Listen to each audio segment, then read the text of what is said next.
மதுரை மாநகரம் செருக்களங்களை சந்தித்த பாண்டிய நாட்டின் தலைநகர்.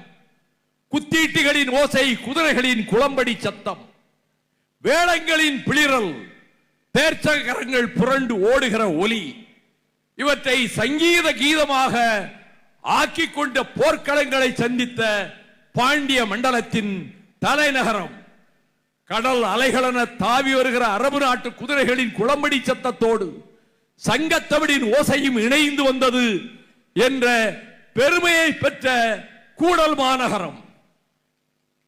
நெடுந்தேர் கொடிஞ்சி பொலிய நின்றோன் யார்கொல், வாழ்கவன் கண்ணி, பால்விட்டு ஐனி மறந்தனே, கிண்கிணி களைந்தகால் இன்னும் ஆகலனே என்று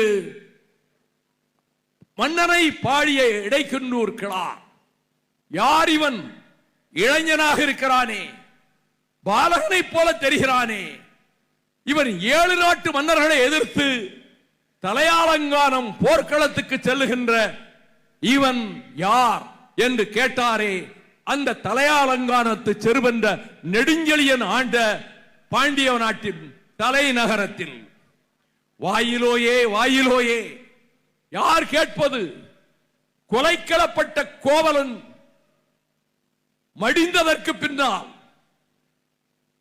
அவன் அரசின் காற்றிலம்பை திருடினான் என்று பொய்க்குற்றம் சாட்டப்பட்டு கொலையுண்டு மடிந்த கோவலனின் ரத்தத்தை எடுத்து சபதம் மேற்கொண்டவளாக அரண்மனை வாயிலுக்கு வந்து, வாயிலோயே வாயிலோயே, அறிவரை போகிய பொறிவரை நெஞ்சத்து இறைமுறை பிழைத்தோன் வாயிலோயே, இணையேறி சிலம்பொன்று ஏந்திய கையள் கணவனை இழந்தாள் கடையகத்தாள் என்று அறிவிப்பாயே அறிவிப்பாயே என்று வாயில் காவலரிடம் சொல்ல, அவன் அரசன் பாண்டியன் நெடுஞ்செழியனிடத்திலே தெரிவிக்க, உள்ளே அனுப்புக என்று சொல்ல, கண்ணகி பெருந்தேவி உள்ளே நுழைய, நீர்வார் கண்ணை, கண்களிலே நீர் வழிகிற பெண்ணே, யாரையோ நீ மடக்கொடியோய், நீ யாரம்மா என்று கேட்க, ஏசா